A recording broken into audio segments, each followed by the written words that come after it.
Il y a 15 jours, à la veille de la 28e journée de Ligue 2, le SCO occupait la 2e place du classement à seulement 6 points du leader lensois.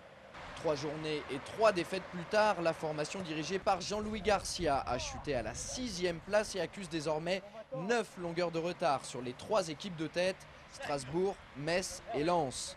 Un écart a priori trop important pour viser la montée en Ligue 1 en fin de saison.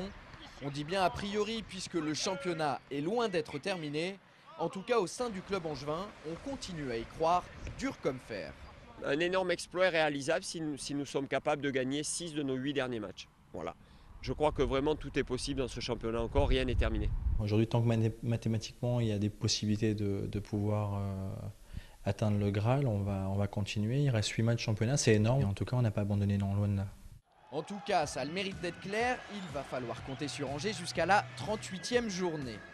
De notre côté, on s'est également demandé quelles étaient les véritables chances de voir le SCO en Ligue 1 la saison prochaine. Alors les Angevins peuvent-ils, oui ou non, encore viser la montée? Jean-François Charrier, journaliste à Ouest France, et Gilda Crozon du Courrier de l'Ouest, deux spécialistes qui suivent au quotidien la formation angevine, répondent à cette question. Place aux experts.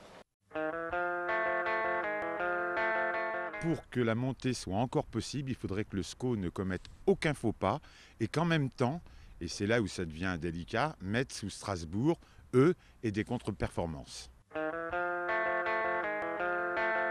Ils sont quand même encore dans le coup au niveau du jeu. Ils mettent en difficulté l'équipe adverse, simplement ils ne marquent pas de but.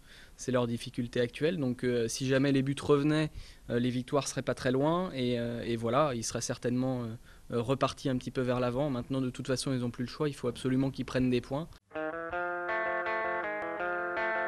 Maintenant, il va falloir, pour le SCO, affronter Montpellier, Metz, Boulogne dans la foulée pratiquement. Et là, on en saura peut-être un petit peu plus. Les confrontations directes avec ces 3 clubs-là détermineront la position du SCO à la fin de la saison, puisque ensuite, ils auront les 3 derniers matchs qui seront a priori, je dis bien a priori, un peu plus cool.